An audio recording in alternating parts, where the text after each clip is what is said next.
Selamat siang, Bapak-bapak dan Ibu-ibu. Assalamualaikum warahmatullahi wabarakatuh. Sangat berbahagia kita siang ini dapat bertemu kembali setelah tadi pagi kita juga mengikuti sesi regulasi yang dibawakan oleh pihak UKP dengan pembicara adalah Pak Ali Firmanda. Ibu dan Bapak yang saya hormati, kita panitia maupun peserta sangat berbahagia karena siang ini kita akan dipandu dan diberikan informasi oleh Ibu Marsha dari Kementerian Pekerjaan Umum. Tepatnya beliau adalah Kepala Subdirektorat Standarisasi dan Kelembagaan di Direktorat Pengembangan PLP, Direktorat Jenderal Cipta Karya Kementerian PUPR.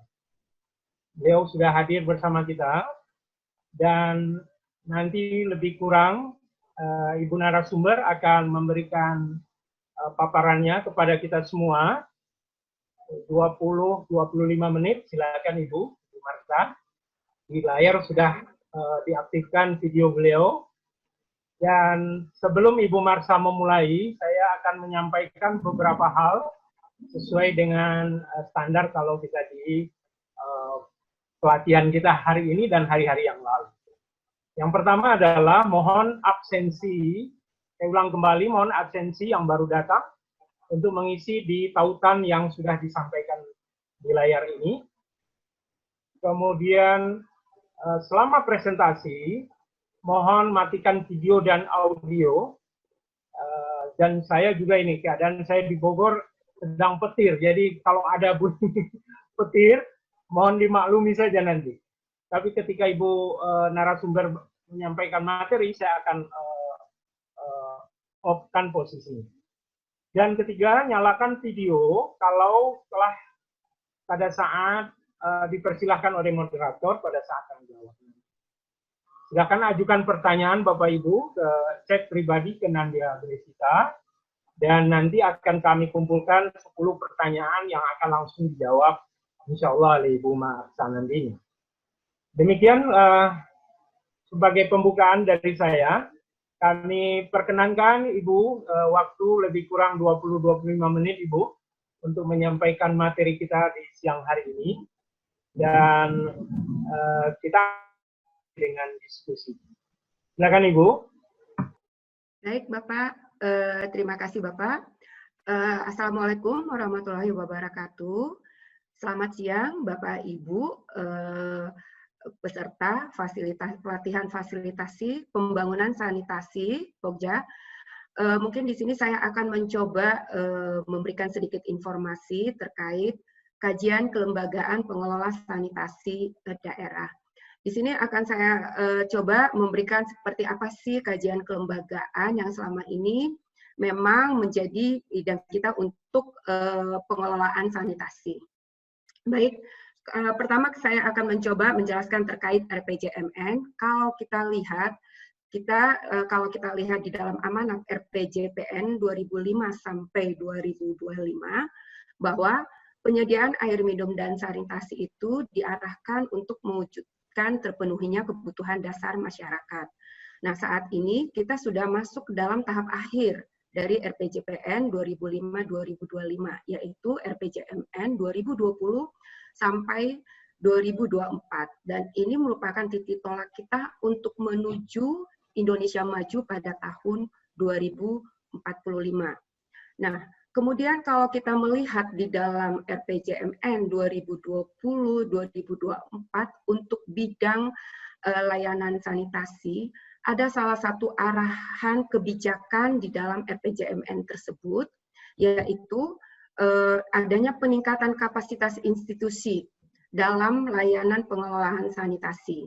Harapannya, dengan dilakukannya peningkatan institusi dalam layanan pengelolaan sanitasi, akan mendorong tercapainya target 90% sanitasi layak, di mana di dalam target 90% sanitasi layak ini sudah termasuk di dalamnya 15% sanitasi aman. karena seperti yang kita ketahui, kalau kita melihat SPM untuk air limbah domestik juga ada untuk sanitasi aman. Kemudian strategi untuk pencapaian peningkatan kapasitas institusi ini dapat dilakukan melalui pengembangan sistem pengelolaan air limbah, layanan lumpur tinja, dan sistem pengelolaan sampah. Kemudian juga memastikan fungsi regulator layanan pengelolaan air limbah domestik dan sampah. Dan yang ketiga yang memang benar-benar di sini adalah perlunya adanya penguatan peran dan kapasitas PDAM sebagai penyedia jasa layanan pengelolaan air limbah domestik. Jadi memang di dalam RPJMN juga disebut salah satu kebijakannya adalah perlunya adanya peningkatan kapasitas institusi. Baik, lanjut. Kalau kita perhatikan memang di dalam pengelolaan sanitasi ini ada beberapa aspek. Bapak Ibu tentu tahu bahwa ada aspek teknis, kemudian ada aspek pembiayaan atau keuangan, kemudian ada aspek komunikasi, ada aspek pengaturan, dan juga ada aspek kelembagaan. Aspek teknis adalah bagaimana sarana prasarana yang ada ini difungsikan sesuai dengan desain. Sarana prasarana yang ada bahwa dapat dimanfaatkan secara optimal. Kemudian untuk aspek pembiayaan, bagaimana alokasi anggaran yang disediakan itu digunakan untuk operasional pemeliharaan maupun untuk investasi. Kemudian ada aspek pemberdayaan. Dan yang tidak lupa adalah aspek kelembagaan dan juga aspek pengaturan. Sering sekali masalah kelembagaan ini dan masalah pengaturan ini seperti sering terlupakan. Padahal harusnya seluruh aspek ini harusnya dilaksanakan secara terpadu dan komprehensif, yaitu mulai dari penyediaan sarana prasaranaannya, bagaimana untuk pendanaan untuk operasionalnya, kemudian bagaimana organisasi untuk kelembagaannya, dan bagaimana terkait dengan pengaturannya. Sudah seharusnya pemerintah daerah melengkapi segala kebijakan dan pengaturan terkait sanitasi ini, sehingga dapat menjadi pijakan pemerintah daerah dalam melaksanakan pengelolaan air limbah domestik. Demikian juga halnya untuk organisasi.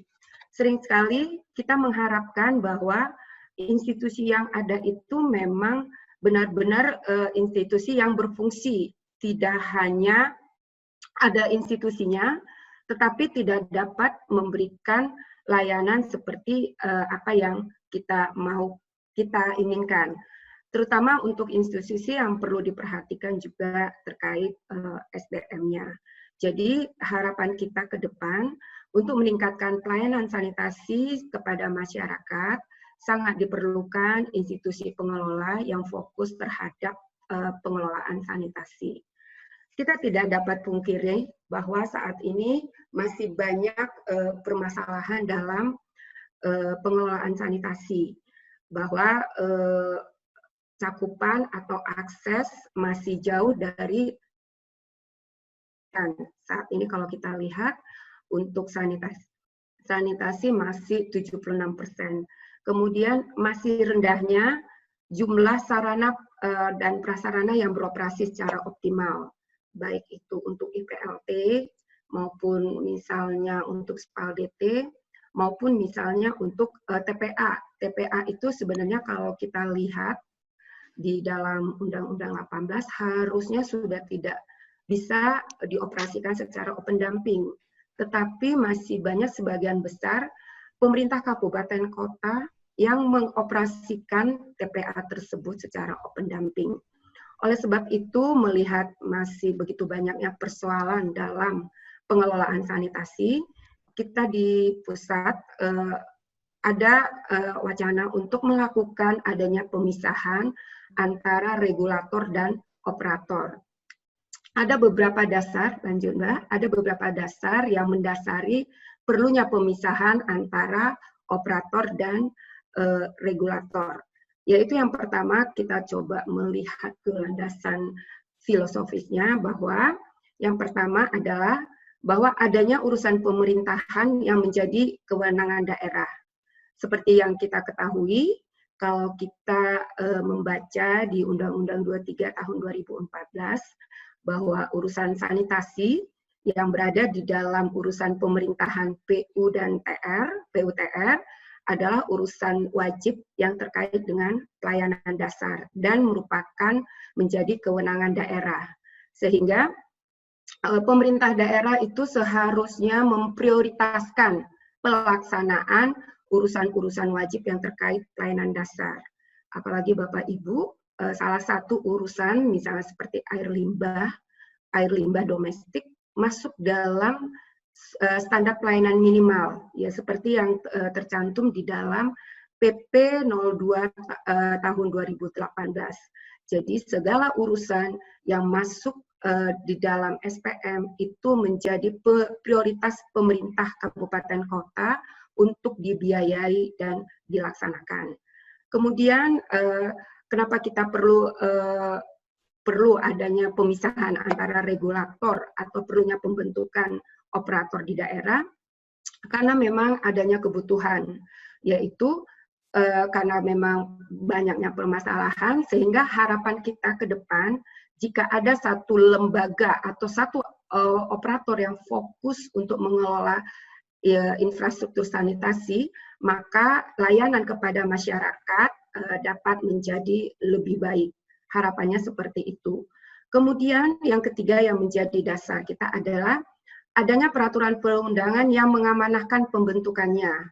Jadi memang hal ini juga pembentukan operator di daerah itu tidak, atau UPTD tidak bertentangan adalah karena memang ada peraturan perundangan yang mengamanahkannya. Kalau jika Bapak Ibu lihat di dalam PP nomor 18 tahun 2016, di situ disebutkan bahwa pada dinas daerah dapat dibentuk unit pelaksana teknis dinas daerah untuk melaksanakan kegiatan teknis dinas daerah, yaitu teknis operasional. Sehingga memang tidak ada salahnya kalau memang dibutuhkan perlu pembentukan unit pelaksana teknis di daerah. Yang terakhir yang menjadi landasan kita adalah terkait kapasitas fiskal daerah, ya adanya alokasi anggaran untuk pelayanan sanitasi. Nah, melihat beberapa pertimbangan ini, makanya tidak salah kita melakukan pembentukan kelembagaan atau pembentukan operator di daerah. Apakah memang harus selalu dibentuk operator? Mungkin kita dapat melihat beberapa gambaran yang ada saat ini, bagaimana sih sebenarnya pengelolaan sanitasi yang ada di saat ini di Indonesia. Lanjut, Mbak. Kalau kita lihat bahwa seperti apa gambaran bentuk-bentuk lembaga operator yang ada di Indonesia, tolong Mbak diklik-klik terus sampai keluar semuanya. Mbak, nayangin? Ya. Nah, kalau kita lihat sebenarnya seperti apa sih bentuk-bentuk lembaga operator yang ada saat ini dalam pengelolaan sanitasi. Setelah kita identifikasi, ada pengelolaan itu yang memang masih disatukan antara operator dan regulator. Kemudian apakah ini salah? Ya tidak juga, karena pembentukan operator juga ada persyaratannya seperti yang tertuang di dalam Peraturan Menteri Dalam Negeri Nomor 12 Tahun 2017 bahwa ada persyaratan pembentukan operator tersebut, yaitu terkait dengan alokasi beban kerja efektif per tahunnya. Kemudian ada juga beberapa kota kabupaten yang sudah berbentuk UPTD. Nah, berdasarkan identifikasi yang telah kita lakukan, bahwa untuk sektor persampahan saat ini UPTD-nya itu sudah ada 115 UPTD, dan untuk sektor air limbah ada 84 UPTD. Nah, pembentukan UPTD ini dibentuk dengan peraturan wali kota dan peraturan bupati. Dan memang untuk pembentukan UPTD ini ada beberapa persyaratannya, yang semuanya itu tertuang dengan jelas dan rinci di dalam Peraturan Menteri Dalam Negeri Nomor 12 Tahun 2017. Nah, ada 7 kriteria, nanti pada slide selanjutnya akan coba saya jelaskan. Kemudian yang lebih tinggi adalah UPTD yang menerapkan PPK BLUT. UPTD yang menerapkan PPK BLUT. Jadi di sini nanti untuk UPTD yang menerapkan PPK BLUT akan lebih fleksibel dalam pengelolaan keuangannya. Nah, saat ini kalau saya tidak salah baru 1 yang BLUT, yaitu di Bali, yaitu untuk air limbah domestik yang sudah berbentuk BLUT. Dan yang terakhir adalah BUMD, baik dia itu dalam Perumda maupun Perseroda. Nah, BUMD untuk bidang air limbah domestik sudah ada 7, yaitu 5 yang dia dengan PDAM dan 2 dengan PD. Kemudian untuk persampahan ada 2 BUMD. Nah, ini adalah beberapa jenis-jenis operator yang ada saat ini atau jenis-jenis pengelola sanitasi yang ada saat ini di Indonesia. Nah, ketika pemerintah kabupaten kota ingin atau berkeinginan melakukan pembentukan UPTD karena melihat bahwa perlu dilakukannya pembentukan UPTD, kemudian manakah yang lebih bagus, apakah di dinas UPTD atau BLUT atau BUMD, itu semuanya sangat disesuaikan dengan kondisi dari masing-masing kota kabupaten. Apakah memang dari sisi penganggarannya, operator seperti apa yang lebih sesuai, itu sangat tergantung pada kondisi kabupaten kota. Nah, coba kita lihat satu persatu dari bentuk operator tersebut. Untuk UPTD, ada 7 kriteria yang harus dipenuhi dalam pembentukan UPTD. Nah, itu semua mungkin kalau Bapak Ibu sudah pernah membaca Permendagri nomor 12 tahun 2017, di sana sangat jelas disebutkan dan dijelaskan terkait kriteria pembentukan UPTD tersebut. Yang pertama adalah perlu dilihat bahwa UPTD yang akan diajukan ini harus melaksanakan kegiatan teknis operasional dan teknis penunjang tertentu yang menjadi tanggung jawab dari dinas atau badan instansi induknya. Jadi UPTD yang dibentuk ini harus melakukan tugas yang merupakan tusi dari instansi induknya. UPTD ini tidak bisa berinduk kepada dinas atau instansi yang bukan memiliki tusi tersebut. Nah, kemudian UPTD itu hanya untuk melakukan kegiatan teknis operasional. Jadi bukan kegiatan untuk melaksanakan, bukan merupakan kegiatan untuk UPTD tersebut memiliki tugas untuk melakukan perumusan kebijakan, misalnya melakukan analisa, atau UPTD tersebut melakukan kegiatan pembinaan. Bukan seperti itu tugas UPTD yang akan dibentuk. Jadi lebih melakukan kegiatan teknis operasional. Kemudian kriteria yang kedua adalah penyediaan barang, bahwa UPTD ini akan menyediakan barang atau jasa yang tadi barang atau jasa yang diperlukan oleh masyarakat dan yang berlangsung secara terus-menerus. Jadi memang tusi dari jasa yang akan disediakan oleh UPTD yang akan dibentuk ini karena akan diperlukan secara terus-menerus. Contohnya seperti misalnya untuk UPTD persampahan, karena memang masyarakat itu akan memproduksi sampah secara terus-menerus. Yang ketiga adalah UPTD tersebut memberikan manfaat atau kontribusi langsung kepada masyarakat, yaitu layanan dan memberikan manfaat langsung kepada masyarakat. Di mana diharapkan dengan dibentuknya UPTD ini, makanya layanan kepada masyarakat akan menjadi lebih dekat, akan menjadi lebih murah, dan akan menjadi lebih cepat. Layanan ini memang dibutuhkan, dan jika tidak diberikan layanan ini oleh UPTD, maka akan dapat mengganggu penyelenggaraan pemerintahan. Dan layanan yang menjadi fungsi dari UPTD yang akan dibentuk ini belum disediakan oleh penyedia lainnya, misalnya oleh BUMD atau oleh swasta. Kemudian yang selanjutnya adalah kriteria sebelumnya adalah tersedianya jabatan fungsi teknis, yaitu memang ada jabatan fungsi teknis di dinas untuk yang diperlukan oleh UPTD. Dan kemudian yang keenam, memiliki SOP, bahwa ketika akan dibentuk UPTD ini sudah memiliki SOP dalam melaksanakan tugas teknis operasional. Dan yang terakhir kriterianya adalah perlunya memperhatikan keserasian hubungan antara pemerintah provinsi dan pemerintah kabupaten kota. Dan memang untuk persetujuan pembentukan UPTD ini memang sangat diperlukan dan perlu melakukan konsultasi atau persetujuan dari provinsi. Baik, itu adalah kriteria-kriteria dalam pembentukan. 7 menit ya. Lagi ya, Bu.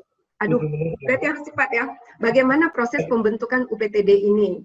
Nah, proses pembentukan UPTD ini pada tahap awal ketika pemerintah kabupaten kota akan melakukan pembentukan UPTD, ada dua hal yang harus dilakukan oleh pemerintah kabupaten kota.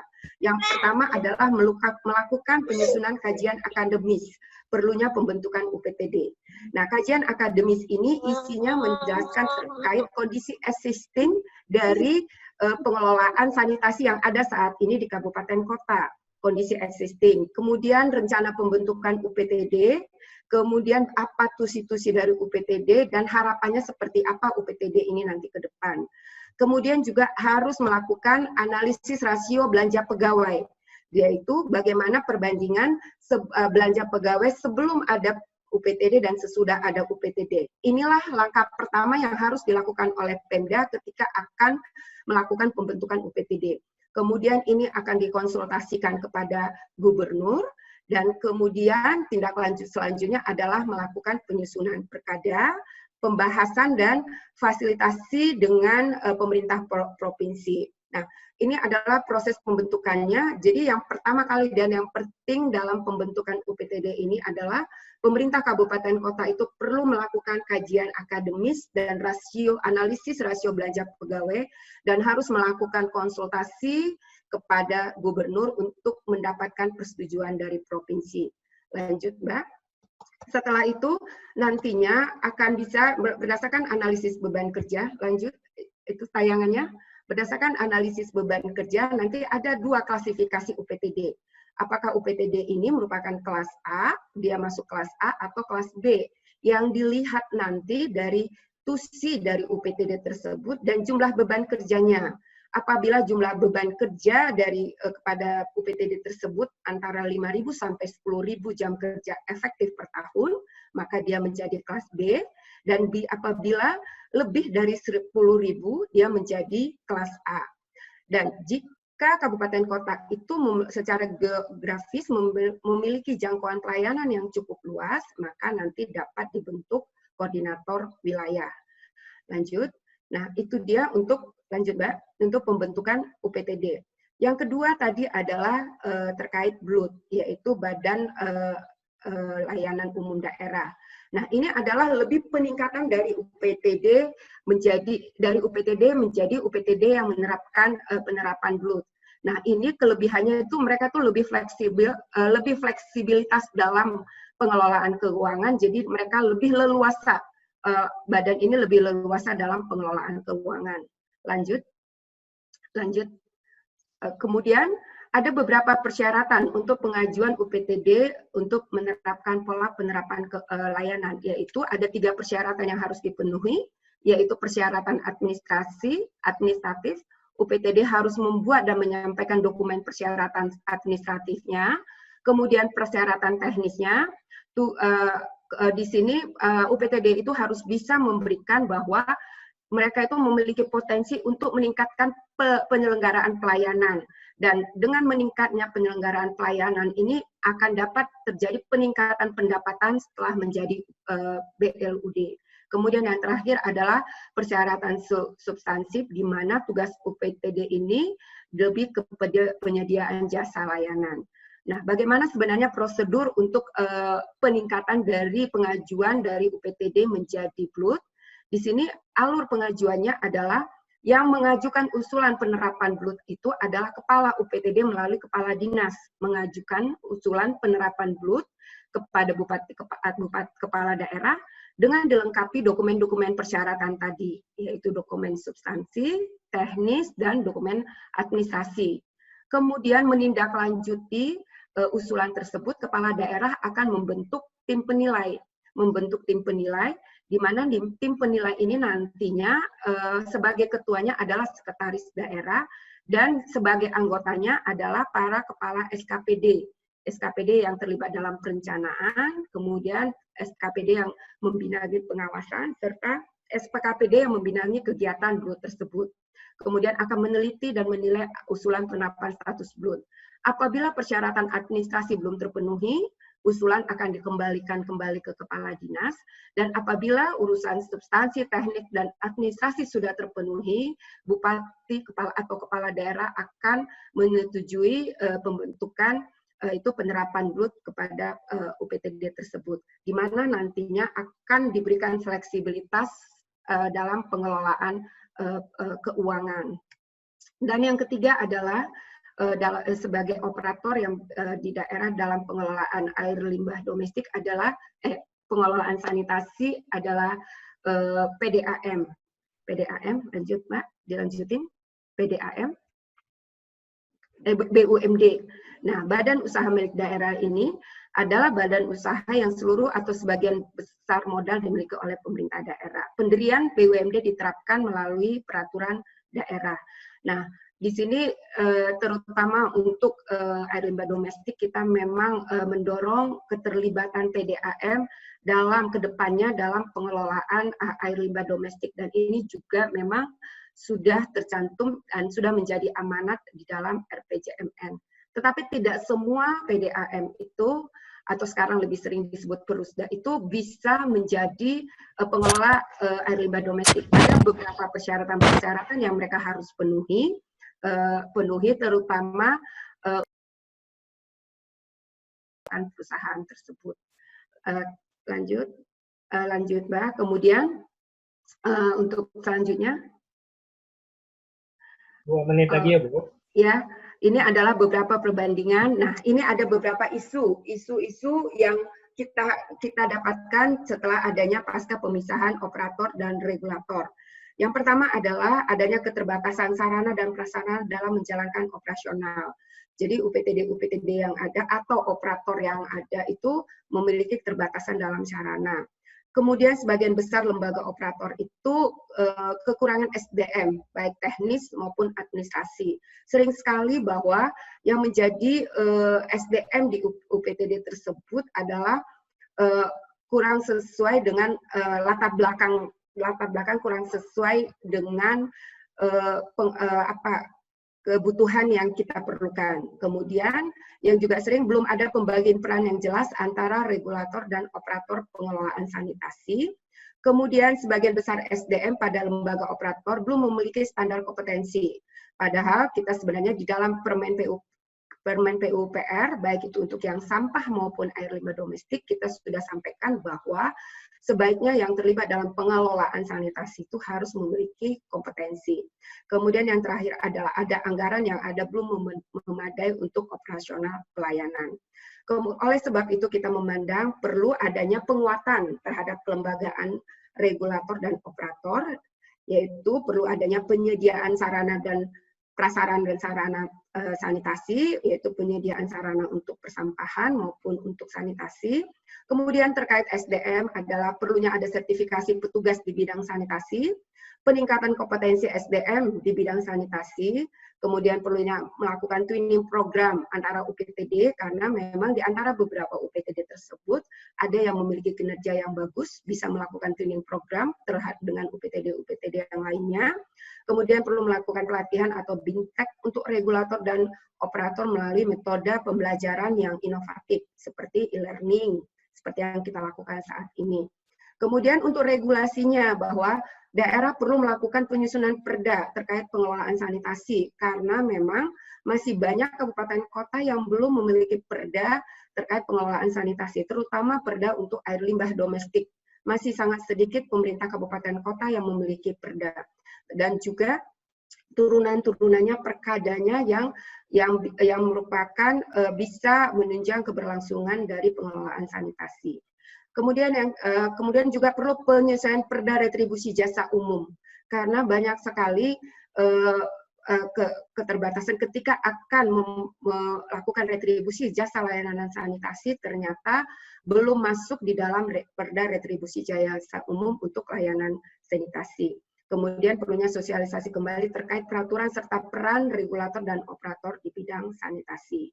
Kemudian perlunya penguatan untuk hal keuangan, penyediaan anggaran operasi dan pemeliharaan, kemudian perlunya mekanisme yang jelas dalam pengumpulan retribusi, kemudian perlunya dipikirkan untuk adanya diversifikasi alternatif sumber pendanaan dalam pengelolaan sanitasi. Karena selama ini memang pengelolaan sanitasi ini lebih banyak kepada pemerintahan daerah, apakah ada alternatif sumber pendanaan lainnya. Kemudian perlunya kita mendorong DAK untuk pelaksanaan pengelolaan sanitasi, karena kalau tidak salah DAK saat ini lebih kepada pembangunan.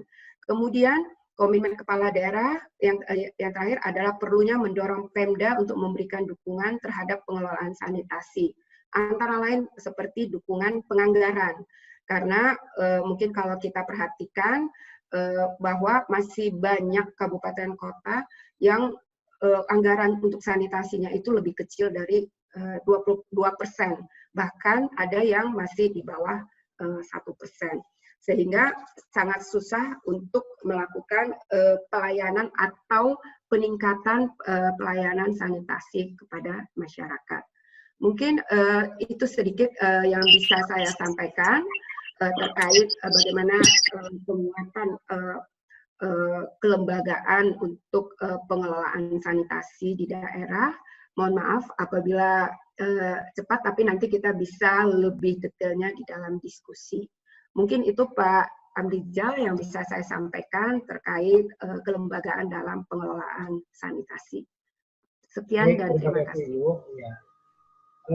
Bapak-bapak dan ibu-ibu yang kami hormati, Ibu Marsha tadi sudah memberikan paparan mulai dari pembukanya beliau tadi dengan yang paling mendasar adalah sanitasi adalah urusan pemerintahan wajib dan terkait pelayanan dasar dan tentu saja dalam memenuhi standar pelayanan minimum. Nah, ini menjadi patokan awal di mana kita bisa mengembangkan kelembagaan, memperkuat kelembagaan. Terus yang kedua, Ibu Marsha juga sudah mengingatkan tadi bahwa ada institusi di daerah telah terjadi, telah berfungsi, baik yang masih bergabung fungsi regulator dengan operator atau yang sudah dipisahkan. Jadi ada kebijakan tentang pemisahan regulator dan operator. Yang menjadi persoalan itu adalah apakah semua tersebut sudah menjalankan amanatnya dan sesuai harapan yang diharapkan, karena kita berhadapan dengan tingkat layanan gitu ya, akses layanan sanitasi yang menjadi mandat nasional maupun mandat di daerah, Bapak. Ibu Marsha, peserta kita lebih kurang dari layar saya bisa monitor mungkin lebih kurang 108 Ibu peserta yang sedang berada dalam sesi kita, yang terdiri daerah, Bu. Daerah, iya, Bapak. Provinsi, kabupaten, dan juga ada fasilitator provinsi, Bu. Masing-masing 2 orang. Fasilitator provinsi di PPSP, Program Percepatan Pembangunan Sanitasi Pemukiman. Jadi nanti akan ada interaksi, akan kita perluas dari paparan yang Ibu sampaikan tadi. Dan jangan lupa, kawan-kawan, Bapak dan Ibu Pokja, Ibu Marsha juga mengingatkan bahwa fungsi-fungsi yang dalam pengelolaan sanitasi tidak hanya aspek teknis, tetapi juga ada aspek di luar teknis yang juga sangat pentingnya pengaturan dan pentingnya kelembagaan atau lembaga yang tepat.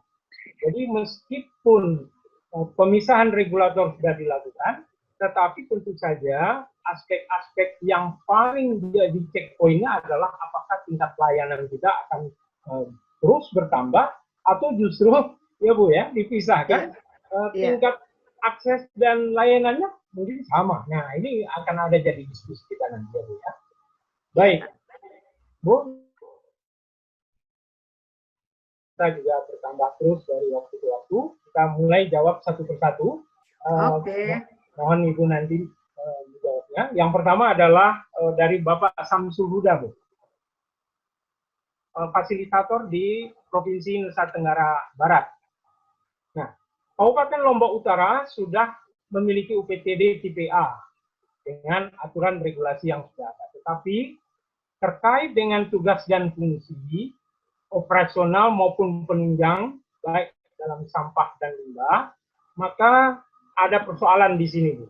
Apakah perlu pembentukan UPTD lagi? Karena ada hal yang menjadi mulai overlap ya antara sampah dengan limbah. Nah, ini mungkin dari situ, Bu, kita satu persatu dulu. Tunggu Ibu Marsha. Baik Pak, saya coba menjawab ya Pak ya. Apakah perlu pembentukan UPTD lagi untuk pengelolaan air limbah domestik, gitu ya Pak ya? Iya betul. Sebenarnya, nah ini saya jadi klasik ya. Sebenarnya antara limbah dan sampah, limbah domestik dan sampah. Kalau di sini dia berada dalam satu dinas ya Pak ya, kalau saya tidak salah ya. Ya. Berada pada satu dinas LH, perumahan dan pemukiman. Sebenarnya kalau dia berada dalam satu dinas berarti kan dia memiliki TUSI. Dan itu bisa aja Pak dimungkinkan satu UPTD memiliki fungsi, dia selain UPTD persampahan dan dia selain UPTD persampahan dan juga air limbah domestik. Nah, dulu waktu masih berada di waktu persampahan masih berada di dinas kebersihan Pak, itu yang sering ada. Jadi karena kadang IPLT dan TPA itu berada pada satu area yang sama ya Pak ya, seringnya UPTD, TPA dan IPLT itu berada dari area yang sama. Jadi supaya lebih memudahkan, makanya dibentuk nanti satu UPTD yang juga dia untuk penanganan persampahan, untuk TPA-nya dan juga untuk pengelolaan IPLT-nya. Nah, dulu waktu berada dalam satu dinas yang sama itu tidak masalah Pak. Tapi setelah adanya PP 18 terjadi beberapa perubahan di daerah dengan adanya PP 18, di mana persampahan itu masuk ke dalam dinas LH, bergabung dengan badan lingkungan hidup menjadi dinas LH. Sedangkan air limbah domestik itu seharusnya kalau kita lihat di dalam lampiran Undang-Undang 23 itu masuknya ke untuk PUTR. Nah, kalau dia berada di tusinya berada di dua dinas, tentu tidak bisa berada dalam satu UPTD. Misalnya limbah domestik berada di PUPR dan sampah berada di lingkungan hidup. Berarti kan tusinya beda, tidak karena UPTD kalau kita lihat di dalam PP 18 bertanggung jawab UPTD bisa dibentuk jika memiliki TUSI sesuai dengan TUSI dinasnya. Nah, kalau untuk kondisi di Lombok Utara, karena sampah dan air limbah berada di dalam satu dinas, ya saya pikir sih Pak, tidak apa-apa membentuk satu UPTD. Hanya saja nanti Bapak coba lihat lagi di analisis beban kerjanya. Dianalisis beban kerja. Berarti nanti seperti apa, kemudian terkait TUSI-nya, kemudian karena nanti kan ada ketika Bapak akan menyatukan UPTD persampahan dan air limbah domestik, tentu Bapak kan perlu membuat kajian akademis, di mana nanti di dalamnya akan Bapak uraikan apa TUSI dari UPTD yang baru ini, kemudian Bapak nanti akan melakukan analisis beban kerjanya, kemudian juga nanti akan ada bagaimana analisis rasionya. Kalau ada larangan bahwa apakah dilarang satu UPTD memiliki dua TUSI, ya tidak, dua fungsi, ya tidak ada larangan. Hanya saja yang perlu diingat bahwa fungsi tersebut juga merupakan fungsi dari dinas yang di atasnya. Mungkin itu Pak, mudah-mudahan jelas Pak. Terima kasih Bu. Kita minta Pak Samsul, silakan Pak Samsul menyampaikan komentarnya biar jelas satu persatu. Terima kasih Bu Marsha. Jadi ini kondisinya UPTD-nya sudah ada Bu di Kabupaten Lombok Utara ini. Jadi memang di sana di perbuknya itu adalah namanya UPTD persampahan Bu. Cuma memang di dalam tusinya, di dalam bab 3 tugas fungsinya itu sudah menyangkut tugas teknis operasional dan teknis penunjang itu persampahan dan air limbah. Dan di situ tupoksi untuk OPD teknisnya itu berada di dalam satu OPD, yaitu OPD Dinas Lingkungan Hidup, Perumahan, dan Permukiman, Bu. Itu kondisi yang ada di Kabupaten Lombok Utara, Bu. Oh, tusinya itu sudah langsung dibilang ya, UPTD persampahan, tapi tusinya udah termasuk air limbah ya? Iya. Oh. Iya. Apakah perlu pembentukan UPTD lagi untuk pengelolaan air limbah sendiri? Ya mungkin nama UPTD-nya aja kali Pak yang harus di... Iya, kalau sebenarnya selama tusinya itu berada di satu dinas, dan itu juga merupakan tusi dinas tersebut, ya itu kan tidak bertentangan. Yang bertentangan Pak apabila pengelolaan air limbah domestik itu bukan berada di dinas LH. Walaupun sebenarnya kan Pak kalau kita kembali ke peraturan harusnya memang dia bukan di dinas LH harusnya. Tapi karena ini berada pada satu dinas, ya memang tidak ada ketentuan bahwa UPTD itu hanya menangani sampah saja atau boleh di dalam PP juga dibilang dia tipe A kalau dia memiliki lebih dari satu fungsi. Mungkin itu Pak yang bisa saya sampaikan. Terima kasih Bu. Terima kasih Pak Samsul, terima kasih Ibu. Kita lanjutkan ke pertanyaan berikutnya. Silakan slide. Ya. PFI Jawa Tengah Ibu, Pak Agus. Bagaimana peran Pemda dalam kegiatan pasca konstruksi yang infrastruktur berbasis masyarakat? Apakah perlu dibentuk operator? Nah, bisakah infrastruktur tersebut dibangun dan dikelola oleh UPTD? Nah, ini menarik sekali. Silakan Ibu. Sebenarnya, nah ini juga banyak kejadian ya. Kita temui. Sebenarnya kan kayak kalau saya tidak salah, Sanimas dan TPS 3R itu kan tidak berbasis institusi ya. Itu kan harusnya itu dikelola oleh masyarakat ya. Masyarakat dan kalau tidak salah memang kan sudah ada pengelolanya ya, masyarakat. Masyarakat yang sebagai pengelolanya. Yang bisa menjadi contoh untuk berbasis masyarakat ini Kabupaten Gresik. Mungkin Bapak Ibu nanti bisa melihat Kabupaten Gresik. Jadi di Kabupaten Gresik itu ada UPTD-nya, tetapi mereka memberikan pembinaan terhadap pengelola Sanimas dan TPS 3R. Jadi mereka tidak mengelola langsung Sanimas dan TPS 3R tersebut, tetapi UPTD yang ada di Gresik tersebut jadi mereka membuat ada satu koordinasi, satu kerjasama di mana nanti kalau ada kekurangan dalam pengelolaan Sanimas dan TPS 3R itu mereka itu bisa diskusi dengan UPTD Gresik. Nah, kalau dibentuk operator seperti yang dimaksud, sebenarnya kan awal dari pembentukan Sanimas dan TPS 3R itu adalah untuk pembentukan di masyarakat. Dan ini juga mungkin ya perlu dibahas lebih khusus, apakah memang perlu ada operator untuk Sanimas dan TPS 3R. Karena memang pengelolanya itu adalah masyarakat. Tetapi jika mereka memerlukan pembinaan bisa dilakukan oleh UPTD. Mungkin seperti itu Pak yang bisa saya sampaikan. Baik Bu, terima kasih. Silakan Pak Agus dibuka videonya supaya ada komentar terhadap yang disampaikan Ibu atau ada lagi klarifikasi. Silakan Pak Agus, PF Jawa Tengah. Ya, terima kasih Ibu, Bapak. Saya melihat begini, Bu. Mungkin penjelasannya sudah cukup. Saya cuma mau menanggapi ini saja karena memang khususnya untuk SPALD yang sudah dibangun di beberapa kabupaten kota, contohnya saya melihat di Kota Semarang saja, memang diserahkan kepada masyarakat dalam pengelolaannya. Memang dalam prakteknya seiring dengan berjalan waktu itu untuk SPAL-nya itu tidak terawat dengan baik gitu, cenderung dibiarkan saja gitu. Nah, ada wacana bisa tidak itu UPTD ya mungkin disampaikan Ibu tadi diskusi, tapi lebih mengelola, tidak hanya sebatas hanya diskusi, tapi nanti bagaimana pelaksanaannya terkait dengan penganggaran, perawatan dan lain sebagainya itu mungkin mohon tanggapannya itu saja. Terima kasih. Baik Pak, mungkin sedikit saya tambahkan. Kadang sebenarnya gini, kadang pemerintah kabupaten kota Pak tidak bisa mengalokasikan anggaran terhadap pengelolaan suatu barang yang bukan menjadi asetnya.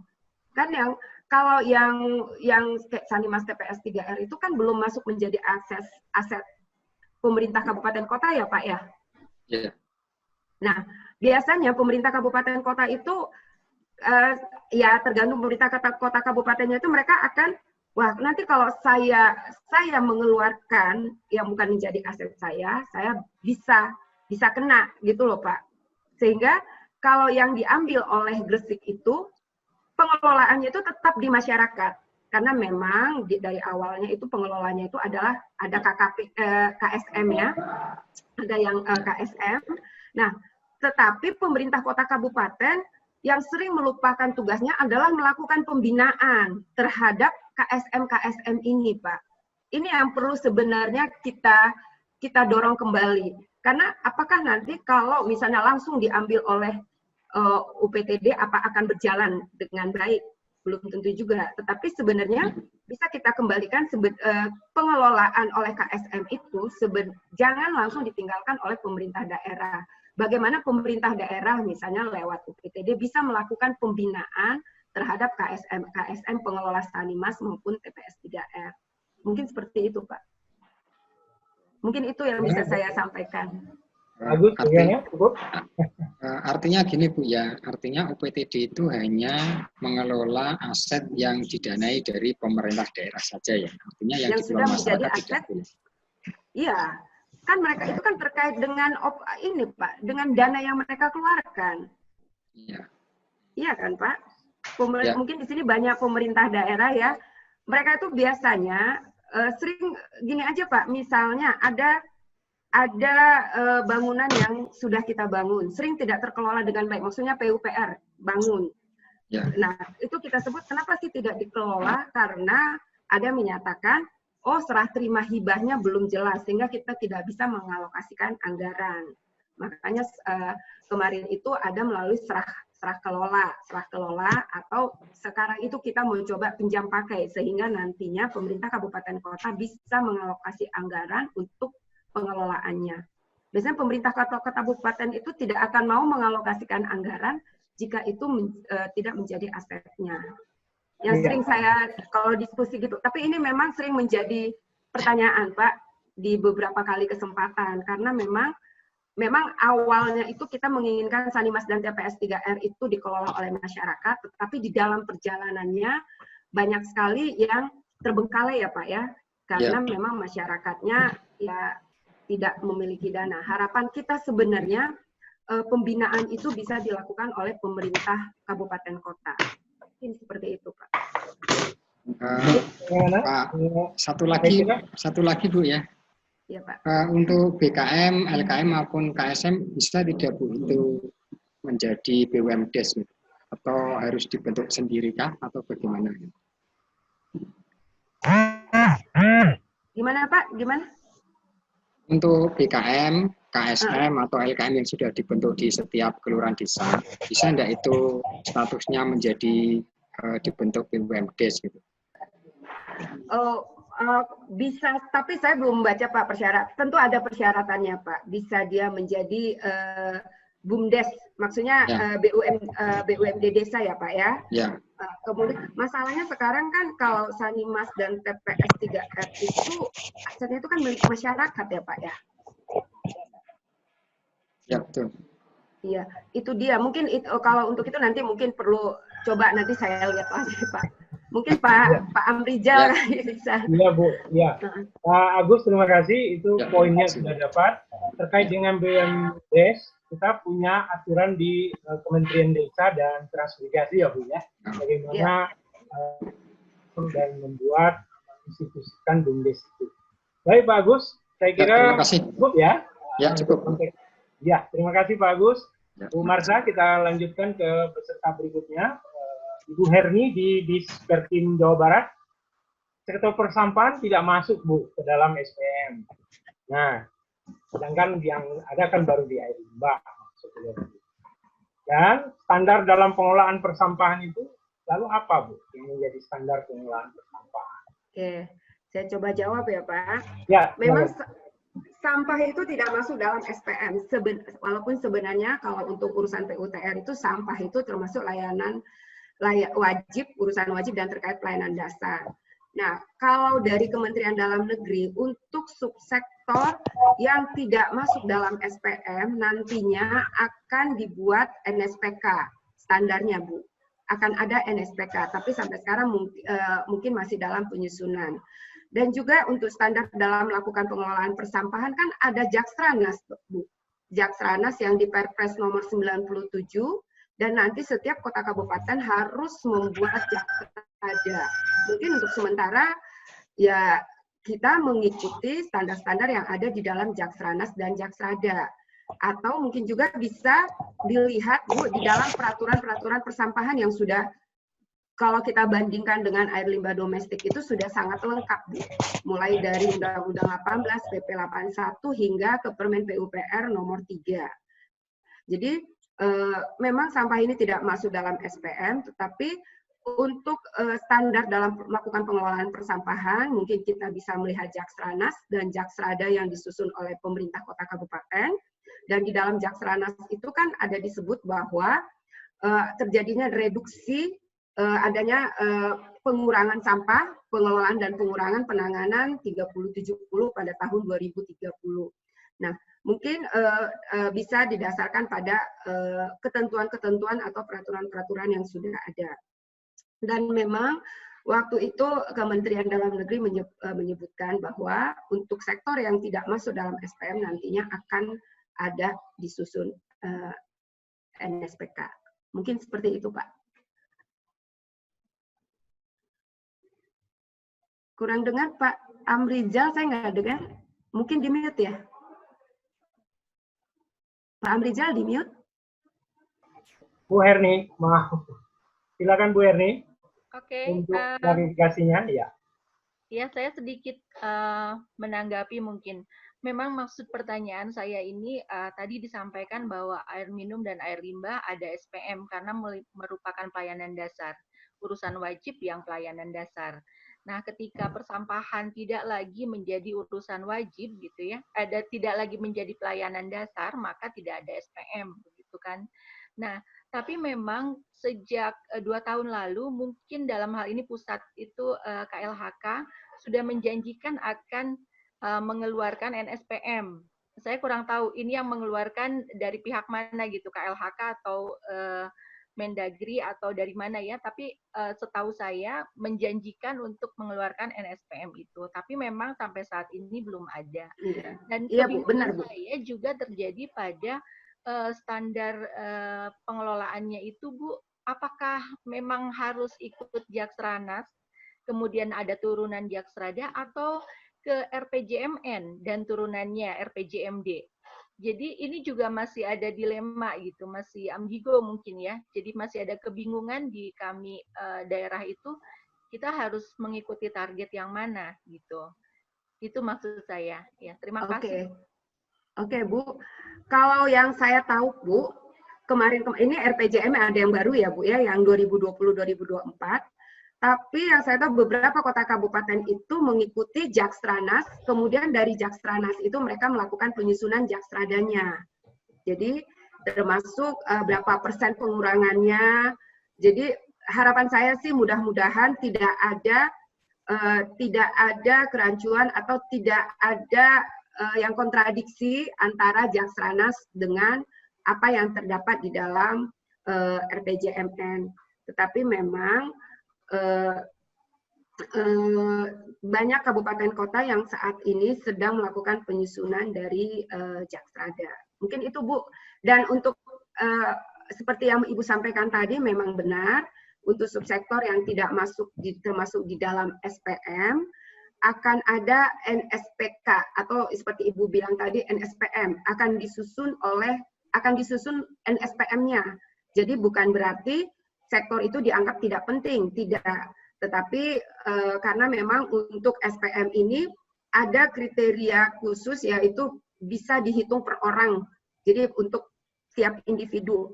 Sehingga untuk sektor-sektor yang tidak masuk akan disusun NSPM-nya. Mungkin seperti itu tadi. Baik Bu, untuk yang kedua, di Jawa Barat ada 2 OPD yang punya tusi pengelolaan sampah, Dinas Lingkungan Hidup dan Dinas Perumahan. Saya melihat kerancuan dalam lampiran Undang-Undang 23, bidang pekerjaan umum dan bidang lingkungan hidup. Benar Ibu, memang ada kerancuan. Jadi ini juga kemarin itu sering menjadi seakan-akan ada pertentangan antara rebutan-rebutan antara lingkungan hidup dan PUPR. Tetapi sebenarnya setelah kita melakukan diskusi waktu itu dengan Menko Perekonomian difasilitasi dengan Bappenas, penjelasannya adalah jika itu terkait dengan pembangunan infrastruktur untuk bidang persampahan, itu menjadi tugas dan tanggung jawab PUTR, bidang pekerjaan umum. Jadi pembangunan TPA, pembangunan TPST. Jadi terkait infrastrukturnya itu tanggung jawab bidang pekerjaan umum. Kemudian jika itu untuk pengelolaan, kemudian yang dulu merupakan tugas dari Dinas Kebersihan, itu menjadi tanggung jawab bidang lingkungan hidup. Kemarin kita sudah sepakat untuk tidak ada lagi pertentangan antara apakah ini tugas pekerjaan umum, apakah ini tugas bidang lingkungan hidup, karena kalau kita melihat dalam lampiran Undang-Undang 23 memang bahwa pengelolaan sampah itu ada di PUPR dan ada juga di lingkungan hidup. Jadi kita kemarin sudah sepakat jika itu terkait dengan pembangunan infrastrukturnya merupakan tanggung jawab pekerjaan umum, dan jika itu terkait dengan pengelolaannya itu merupakan tanggung jawab dari bidang lingkungan hidup. Dan itu juga Bu mungkin sudah terlihat di dalam kodifikasi anggaran Permendagri untuk kodifikasi anggaran, di mana di situ bahwa jika itu di dalam kodifikasi anggaran bahwa untuk bidang pekerjaan umum hanya sampai ke pembangunan infrastrukturnya, tapi kalau untuk bidang lingkungan hidup adalah terkait dengan pengelolaan, tidak ada pembangunan untuk pembangunan infrastrukturnya. Mungkin itu, tapi benar yang Ibu sampaikan, memang ada kerancuan dalam lampiran Undang-Undang 23. Tapi kita sudah sepakat infrastruktur ke PU, pengelolaan ke lingkungan hidup. Mungkin itu yang bisa. Terima kasih Bu Marsha, Bu Herni, terima kasih. Saya tambahkan sedikit Bu Herni. Pada saat kemarin Permendagri 90 ya Bu Marsha ya, yang itu baru ini tentang kodifikasi. Ya, di kodifikasi anggaran. Ya. Kodifikasi anggaran itu sudah mempertegas Bu Herni bahwa tidak ada lagi yang akan disampaikan ini di tahun depan, 2 tahun lagi ke depan, 2 OPD memiliki overlapping tugas. Jadi dia sudah diacu dan harus sudah diacu oleh daerah sesuai dengan Permendagri 90 tahun 2019. Nah itu memang membutuhkan masa transisi 1 tahun Bu Herni. Iya. Jadi 2020 ini adalah masa transisinya, masih excuse. Nah, tapi kalau 2021 dengan mempedomani Permendagri 90 2019 tersebut, maka mata anggaran kegiatan kodifikasinya sudah betul-betul tegas mengikuti tersebut. Itu mungkin bisa kita diskusikan lebih jauh nanti ya Bu Herni ya. Silakan merujuk ke Permendagri 90. Masih ada Bu? Mumpung Bu terima Marsha kasih. Masih Tapi ada. Mungkin ada satu lagi. Untuk silakan. Perencanaan masuknya ke TUSI siapa Bu? Apa? Perencanaan? Perencanaan kalau tidak salah, mungkin kalau dulu itu masuk ke TUSI PU. PU ya? Iya, perencanaan. Okay. Karena ada pengembangan sistem sih kalau saya lihat di PU. Iya, kan, tapi mungkin nanti mohon dicek lagi Bu ya. Tapi kalau tidak salah TUSI-nya itu di PU Pak, Bu. Iya. Perencanaan. Terima kasih Bu. Saya setuju. Ya. Terima kasih Bu. Tapi mohon dicek lagi di Permendagri-nya. Setuju. Kita lanjut ya Bu Marsha ya. Perencanaan di PU, setuju. Kita lanjut Bu Marsha. Silakan Pak. Ya. Mbak Nandia, silakan lanjut slide 39. Slide 39. Ya, ini dari PFI di NTB, Bu. Fasilitator di Provinsi NTB, Pak Mahman. Waduh, ini banyak sekali nih yang akan kita diskusikan ini, Bu. Pertama, di lampiran C, Undang-Undang 23 tahun 2014, kewenangan air limbah adalah di PUPR. Seandainya di daerah telah ada perda menetapkan bahwa air limbah domestik bukan berada di dinas PUPR, tapi berada di Perkim. Apakah perlu penyesuaian? Silakan, Bu. Wah, ya ini juga sebenarnya ini memang yang sering kita jumpai, Bapak. Sebenarnya sudah banyak kabupaten kota atau provinsi yang melakukan penyesuaian. Jadi ketika PP 18 ini, pertama kali dulu diundangkan, banyak sekali hal-hal yang tidak sesuai ya ketika perubahan SOTK. Jadi sebenarnya memang kalau kita mengacu ke lampiran Undang-Undang 23, air limbah domestik itu memang hanya ada di PUTR. Kalau di lampiran itu PUTR namanya, PUTR, pekerjaan umum dan tata ruang. Karena dulu tata ruang itu masuk ke PU, tapi sekarang kan sudah keluar ya, sehingga yang masuk perumahan. Nah, kemudian kalau di sini pada Dinas Perumahan dan Permukiman ya Pak, sebenarnya kalau Dinas Perumahan dan Permukiman yang ini juga pernah kita bahas, di UNOR, di tata organisasi. Kalau bisa, yang masuk ke Dinas Perumahan dan Permukiman itu jangan hanya air limbah domestik saja, tetapi urusan misalnya keciptakaryaan. Jadi karena kan urusan di Dinas PUPR ini kan terlalu banyak ya Pak ya, terlalu banyak di Dinas PUPR, sehingga ya air limbah kemudian keciptakaryaan itu masuk kepada Dinas Perumahan dan Permukiman. Kalau bisa waktu itu kita minta jangan hanya air limbah domestiknya saja, tapi keciptakaryaannya masuk pada Dinas Perumahan dan Permukiman. Dan ini apakah ini bertentangan? Sebenarnya tidak bertentangan karena sebagai tindak lanjutnya waktu itu ada keluar surat edaran Permendagri Pak. Jadi bisa pembentukan yang serumpun. Jadi pindah yang serumpun. Sehingga sebenarnya banyak juga air limbah domestik itu yang berada pada Dinas Perumahan dan Permukiman, Pak. Harapan kita sih jangan hanya air limbah domestiknya saja, tetapi keciptakaryaannya yang ke Dinas Perumahan dan Permukiman. Karena air limbah domestik itu kan bagian dari keciptakaryaan. Mungkin itu Pak yang bisa saya sampaikan. Baik, Pak Mahman, silakan dihidupkan videonya supaya ada klarifikasi kah atau cukup? Silakan Pak Mahman. Ya, baik Pak, terima kasih. Selamat sore Ibu Marsha. Sore Bapak. Ya, jadi ketemu lagi tahun 2017-18 kita ketemu di. Iya, sekarang kita ketemu virtual ya Pak ya. Ya, ya baik Bu. Ya memang di perdanya itu di Dinas Perkim ya Perumahan dan Kawasan Pemukiman bahwa keciptakarya memang bidangnya ada di situ, jadi langsung di. Kemudian air limbah ini kan satu seksi saja, yaitu seksi penyihatan lingkungan di sana itu. Cuman yang menjadi ini kan kaitan dengan urusan yang belum selesai, urusan konkuren ini Bu. Ya kan belum ini, makanya ya kalau memang tidak ada persoalan ya setuju aja gitu kan, tidak ada persoalan karena ini sudah ditetapkan dengan perda Bu. Iya. Perda OPD, iya. Perbup. Itu Bu. Jadi seperti yang Ibu jelaskan bahwa bidang keciptakaryaan memang di Dinas Perkim gitu. Di daerah. Oh nggak apa-apa Pak, justru nggak, karena serumpun kan Pak, itu nggak apa-apa Pak. Ya.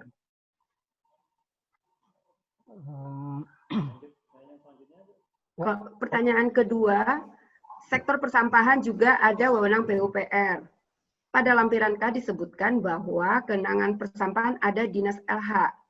Bagaimana pembagian urusan LH dan PUPR di bidang persampahan? Tadi mungkin sudah terjawab ya Pak ya, bahwa kalau urusannya terkait kepada pembangunan infrastruktur itu adalah merupakan kewenangan dari PUPR, tetapi untuk pengelolaan persampahan itu merupakan kewenangan dari LH.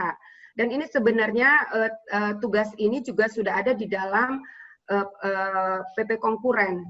Di dalam PP Konkuren apa yang menjadi tugas dinas yang terkait dengan PUPR dan apa yang terkait dengan LH, dan juga kelihatan di dalam Permendagri yang tadi disampaikan oleh Pak Amrijal di 90 terkait kodifikasi anggaran.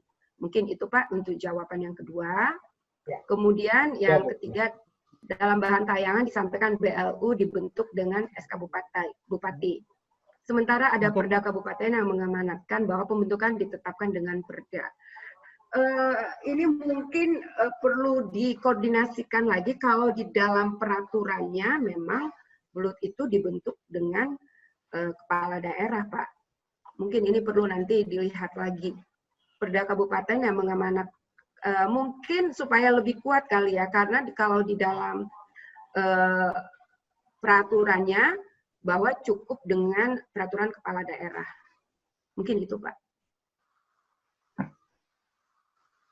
Bagaimana Pak? Pak Maman? Cukup? Kayaknya ada gangguan. Pertanyaan yang kedua itu. Halo? Ya. Ya. Yang kedua, Bung Marsa, kaitan dengan ini kan di daerah kan ini ada dua institusi. Sementara di daerah itu dilaksanakan oleh satu institusi.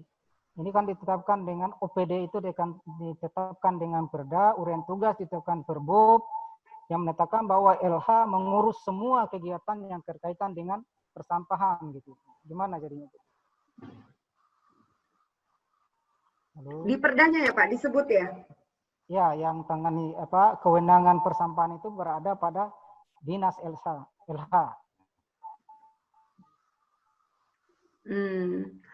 Ya, itu dia sebenarnya ini memang sangat tergantung juga kepada daerahnya.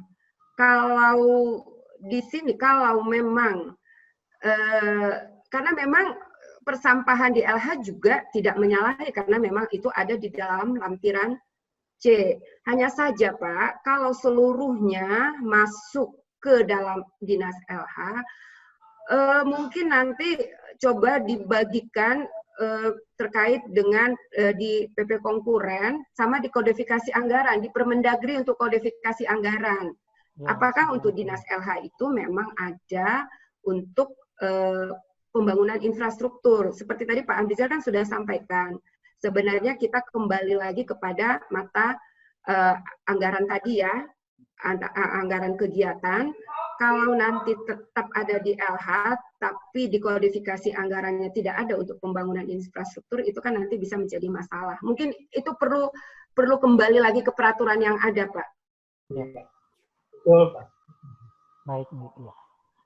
Baik, Pak Maman. Cukup ya. Terima kasih, Bu Marsa.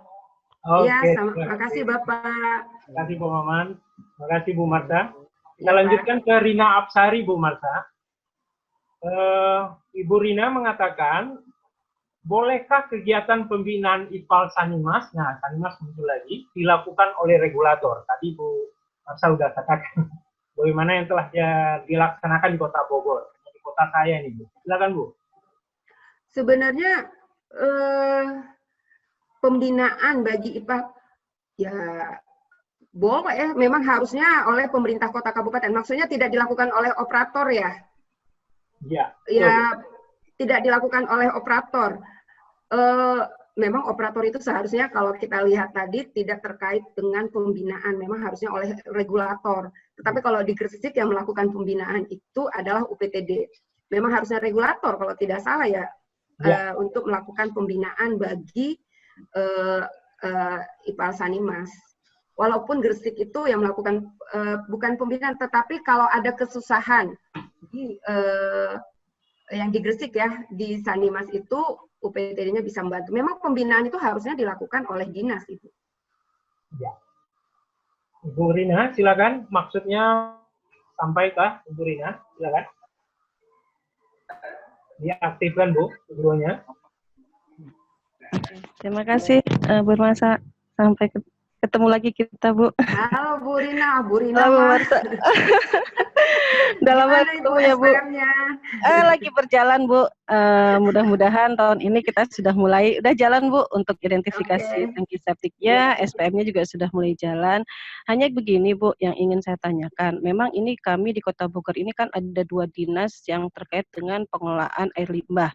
Yang satu adalah terkait dengan Kotaku, yang satu lagi memang tusinya PUPR, pengelolaan air limbah. Nah, saat ini untuk air limbah memang termasuk ke dalam salah satu 7 indikator Kotaku ya, kumuh ya. Nah, ini yang ingin saya tanyakan, bagaimana pemisahannya nih Bu, antara kami di Dinas PUPR dan Dinas Perumahan dan Permukiman terkait dengan pengelolaan air limbah.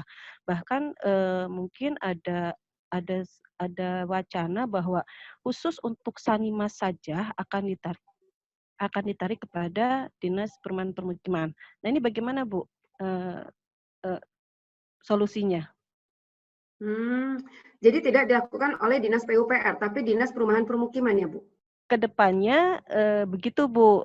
Tetapi ini juga memang masih dalam tahap pembahasan, Bu. Karena memang saat ini semacam ada double kegiatan ya, Bu, ya, terkait dengan air limbah. Di Kumuh juga ada pembangunan IPAL komunal dan pembangunan tangki septik. Di PUPR juga ada kegiatan, tapi memang di Perkim itu terkait dengan 7 indikator Kumuh, salah satunya air limbah. Nah, ini, Bu, yang jadi masalah. Bagaimana ya, Bu, ya? Tapi setahu saya, Bu, untuk pembinaan yang di Sanimas ya, memang kan harusnya itu tugas pemerintah kota kabupaten, Bu. Betul. Pembinaannya. Pembinaan ya. Kalau Kumuh sama kumuh yang dari kita, yang dari pusat ya, sama Kotaku yang dari pusat ya. Iya, Bu. Iya, betul, Bu. Kumuh dan Kotaku. Kalaupun mereka melakukan pembinaan kan koordinasi dengan pemerintah kota kabupatennya, Bu. Oke. Artinya untuk pengelolaan air limbah yang dilaksanakan oleh Kotaku tetap harus koordinasi dengan Dinas PUPR ya, Bu? Iya, kalau nggak, mereka koordinasinya dengan Dinas Perumahan ya? Iya, Bu. Jadi kadang di sini kami selalu tusi limbahnya ada di mana, Bu? Tusi limbahnya itu ada di PUPR, Bu. Tapi mereka ada karena untuk kota kumuh itu ya? Iya, kota kumuhnya ada di Perkim. Tapi tusi di Perkim itu ada terkait air limbah? Ada, Bu. Mereka bukan tidak tertulis bahwa pengelolaan air limbah, hanya mereka pengelolaan kumuh. Nah, di dalam kumuh itu kan ada 7 indikator nih, Bu. Nah, termasuk air limbahnya itu. Ini sebenarnya harusnya ya koordinasi antar dinas atau Bu, karena air limbah penanggung jawab pembinaan air limbah itu adalah Dinas PUPR, ya diundang atau dikasih tahu gitu. Begini, Bu, kalau misalkan apakah ada tidak untuk Kotaku gitu, untuk Kumuh itu tidak di Perkim tapi di PUPR gitu? Kotaku ya, aduh, itu mungkin saya perlu nanti nanyakan ya, Bu ya, ke bagian yang Kotaku, karena mereka memang koordinasinya biasanya ke ini ya, Bu ya, ke perumahan ya. Iya, ke Perkim, ke bidang perumahan, iya. Iya. Tapi paling tidak kan sebenarnya kalau itu misalnya air limbah ya paling tidak ya koordinasi juga dengan Dinas PUPR, sehingga programnya itu dapat berjalan seiring gitu. Jangan nanti Dinas PUPR punya perencanaan apa terkait untuk SPM-nya, Kumuh juga punya perencanaan apa sehingga tidak jalan gitu kan, Bu, takutnya kita kan ya. Iya, betul, Bu. Oke. Tapi nanti coba saya sampaikan ke tempat PKP ya kalau tidak salah itu yang Kotaku, nanti ke Bu Airin, coba nanti saya tanyakan, nanti saya ingin ke Bu Rina deh. Oke, Bu Rina. Terima kasih Bu Marsha. Terima kasih Bu Rina, terima kasih Bu Marsha.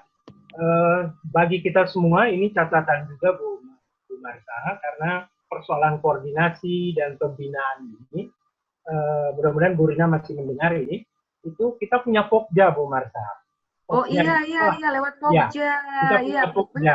Benar. Jadi persoalan lintas OPD, apakah antara PU dengan Perkim atau pembagian tugas yang lebih tegas karena SOTK-nya belum mengakomodir itu, maka itu Pokja akan punya peran yang sangat baik untuk memuluskan itu. Jadi Bu Rina, sesama warga Bogor, dari Bogor ini, Iya, silakan saya Ibu Rina, Pokja kita gimana? Itu bisa menjadi alhamdulillah salah untuk Kota satu. Bu. Bogor, ya Ya, alhamdulillah silakan Bu. untuk Kota Bogor, Pokjanya sih sebenarnya sudah aktif Pak. Hanya Oke. memang ya ini kami juga koordinasi antar Pokja, tapi memang ini terkait dengan pembangunan IPAL Sanimas ini memang saat ini masih di PUPR. Nah ini Oke. terkait Permendagri kodifikasi kegiatan itu ya Bu ya. Tapi ke depannya, nah ini apakah akan ada penggabungan dari Dinas Perkim ke PUPR atau bagaimana? Nah ini juga sedang mungkin akan menjadi topik pada saat pembahasan bersama Pokja. Ya, betul. Ya. Itu penggabungan atau pengukuhan itu adalah hasil evaluasi dari Permendagri, Bu. Iya. Itu di Bangda nanti.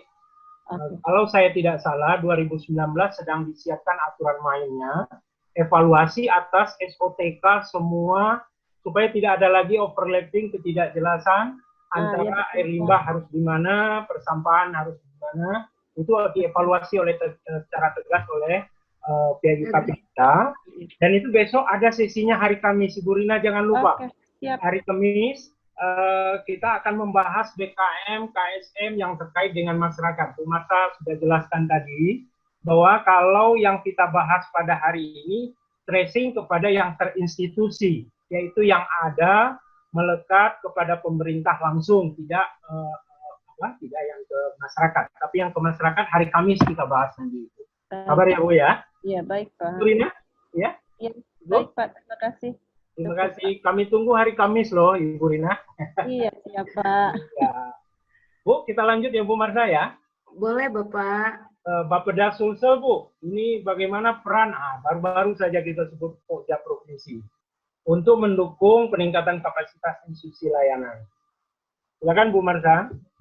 Bagaimana peranan Pokja Provinsi untuk mendukung peningkatan kapasitas institusi?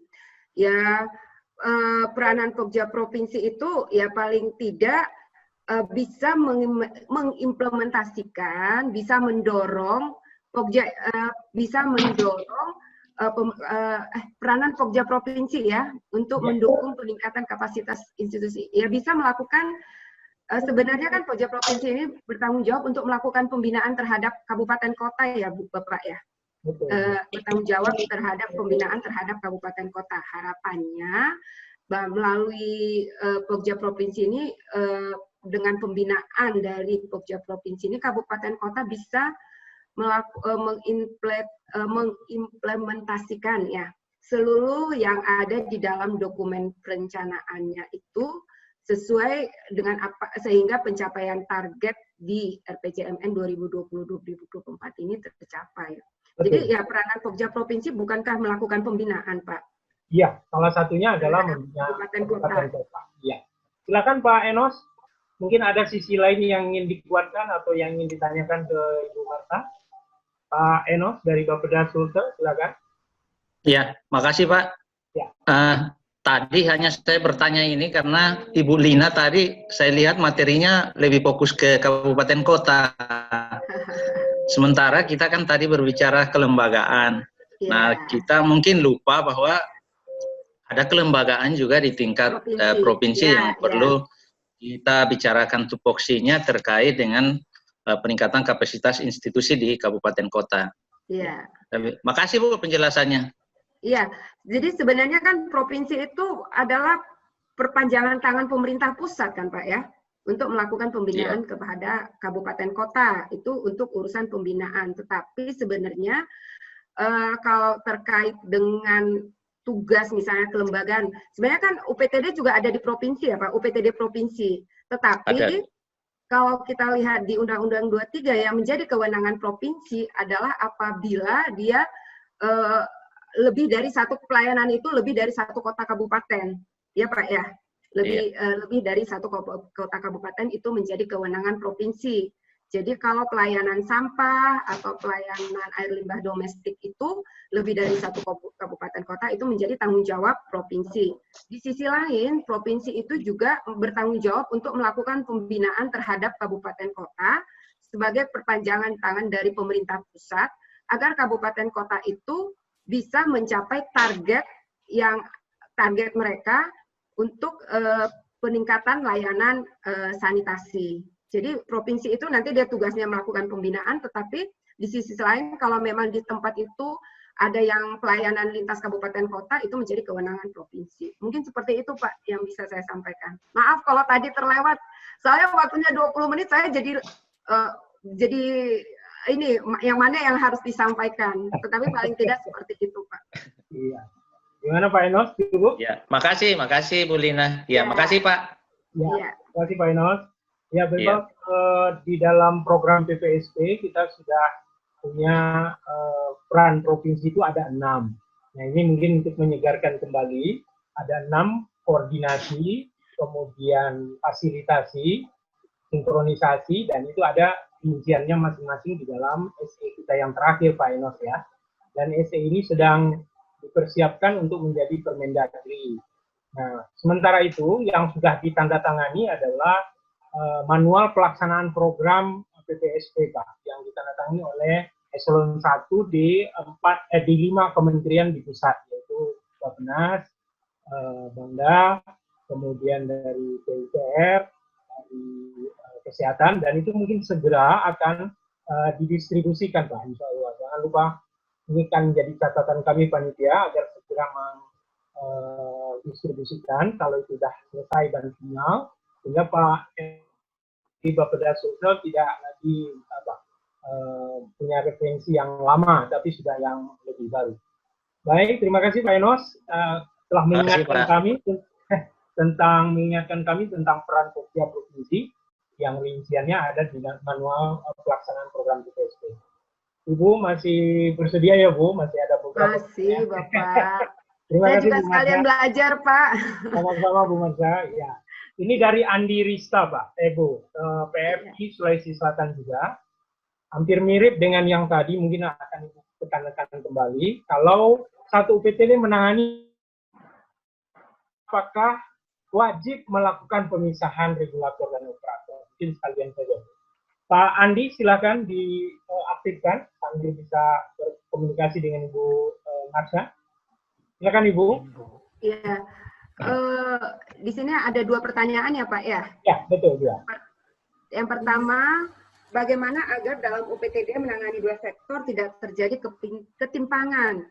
Ya, maksudnya tidak jadi ketimpangan, maksudnya tidak dominan ke satu sektor gitu maksudnya ya Pak ya?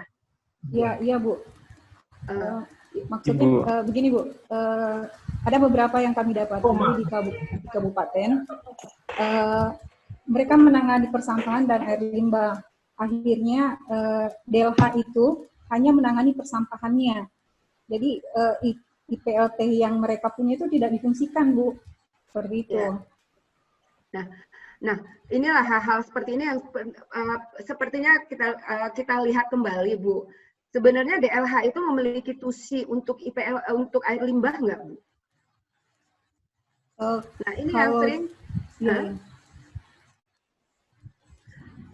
Tusinya itu memang kadang tusi, karena memang air limbah domestik itu menjadi tusi dari Dinas PU. Tetapi UPTD ini, mungkin ini sudah ada UPTD sebelum adanya reorganisasi berdasarkan PP 18 tahun 2016. Jadi mungkin ada di Dinas Kebersihan, mungkin kadang ada beberapa gambaran seperti itu. Sehingga ketika terjadi Dinas Kebersihan tidak ada lagi, masuk ke Dinas LH, biasanya seringnya itu kan bedol desa Bu, termasuk UPTD. Jadi UPTD yang memiliki tusi air limbah domestik dan persampahan masuk juga ke LH, sementara air limbah LH itu tidak memiliki tusi air limbah domestik, tetapi tusi dia itu lebih ke B3, sehingga dia merasa, wah ini bukan tusi saya. Mungkin hal seperti ini perlu dilihat lagi Bu, perlu dilihat.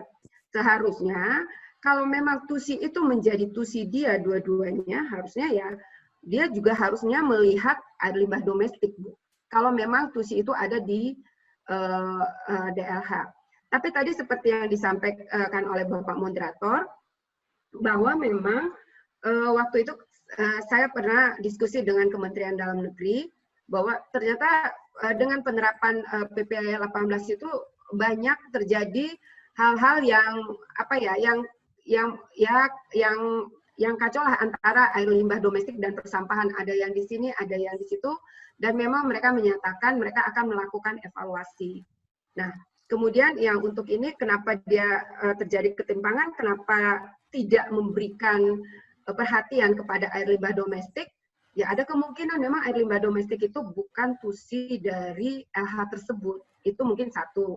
Tapi yang kedua, seharusnya kalau memang tusi itu tetap ada di dia, ya harusnya dia tidak, harusnya tetap dua-duanya itu harus menjadi perhatian. Mungkin itu Bu yang bisa saya sampaikan. Ya, Bu.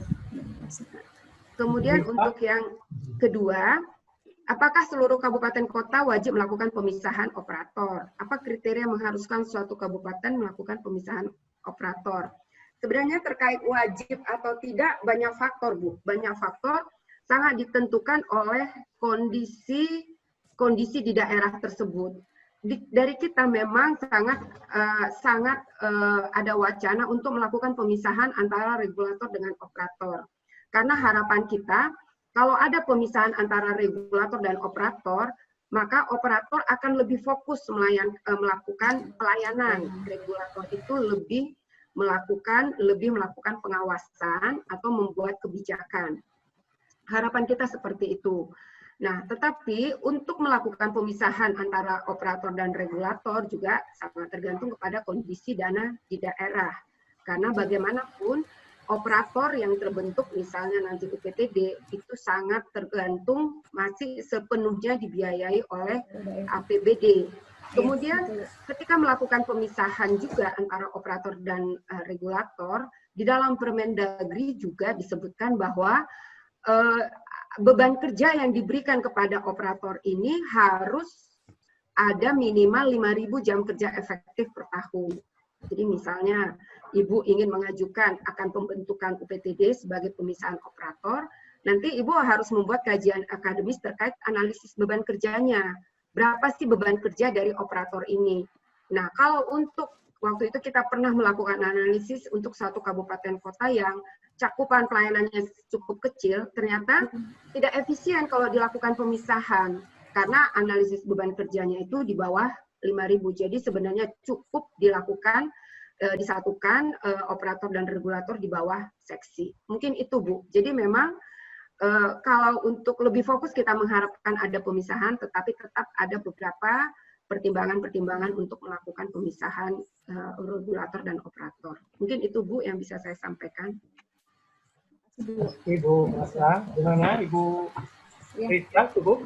Iya, makasih Pak. Bu ya, maaf saya kira tadi ternyata teman saya, Bu. Udah lupa saya belum lihat ketika videonya. Saya kira Bapak. Nggak pernah ke Sulsel lagi, Kak, jadi lupa. Maafkan saya, Ibu.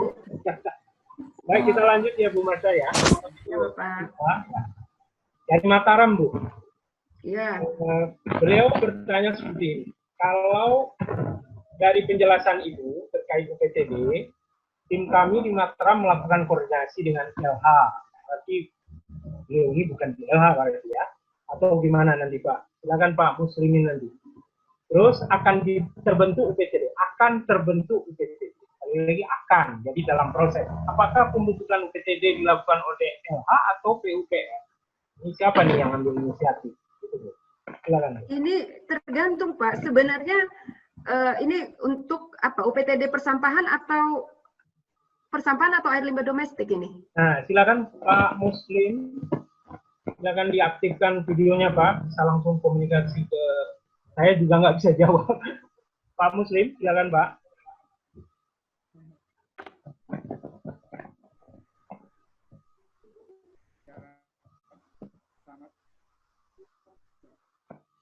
Halo, Pak Muslim ada nggak? Ada, silakan. Silakan.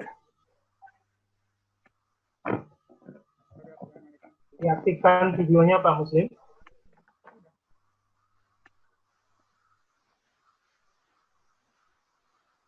Videonya udah kelihatan, suaranya yang belum. Silakan Pak Muslim.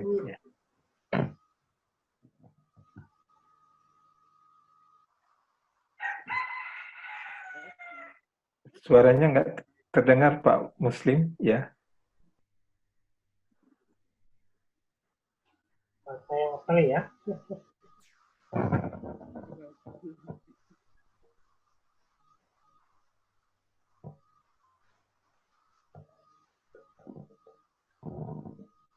Sepertinya ada kendala teknis Pak Am.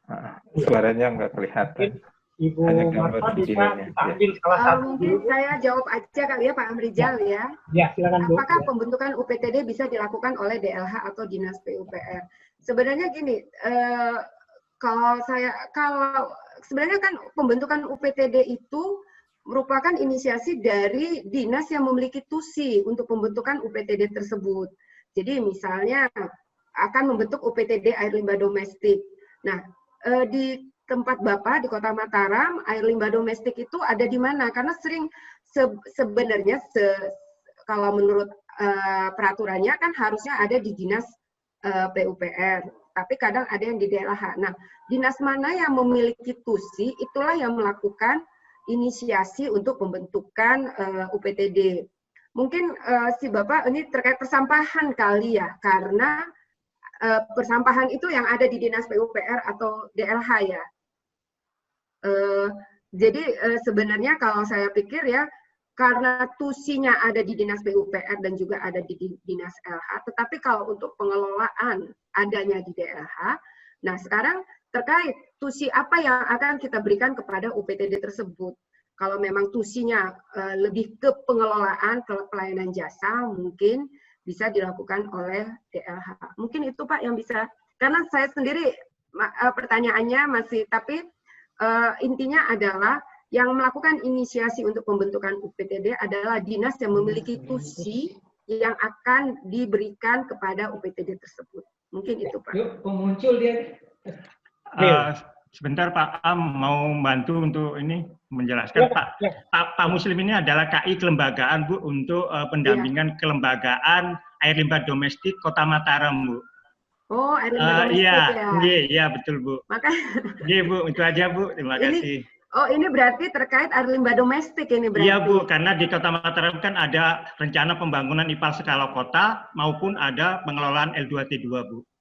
Ya, nah sekarang air limbah domestik itu mungkin adanya di LH ya?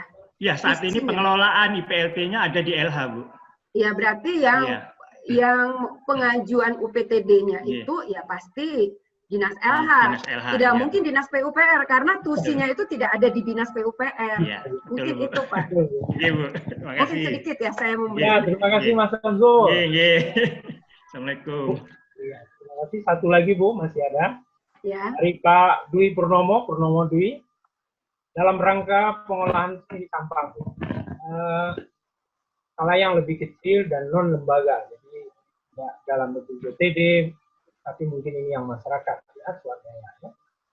Dapatkah ditolong penjelaskan rangka pengurangan sampah di daerah telah peluncuran program oleh Kemen PUPR dengan TPS 3R-nya, Kemen LH dengan bank sampahnya. Kedua hal ini, TPS 3R maupun bank sampah tersebut, mungkin ada beberapa hal yang belum clear. Adakah petunjuk dari pusat untuk membuat tusi mereka masing-masing antara TPS 3R?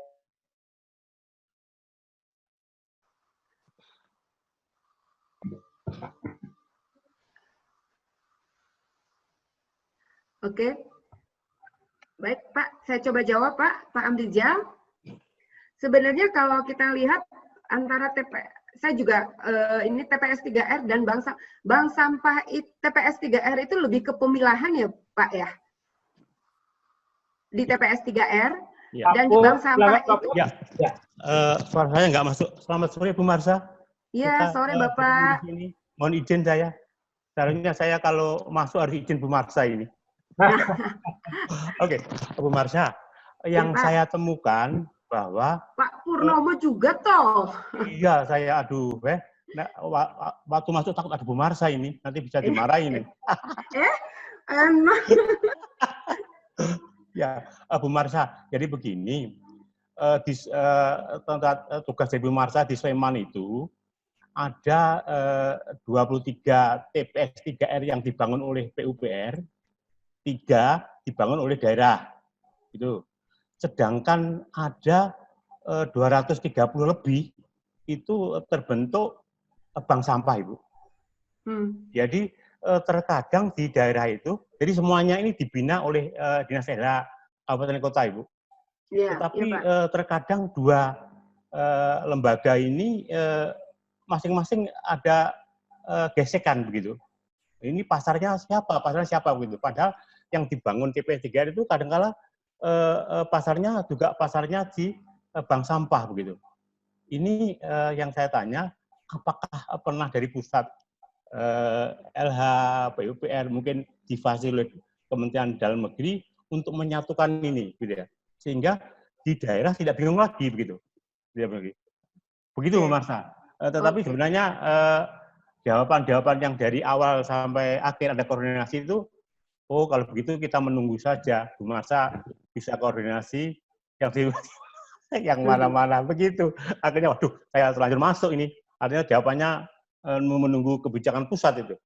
Terima kasih Bu Marsa dari pesannya itu. Iya Pak, terima kasih Pak Pur. Kita ketemu lagi dalam hal di sini sekarang ya Pak. Bapak Pokja ya Pak? Bukan.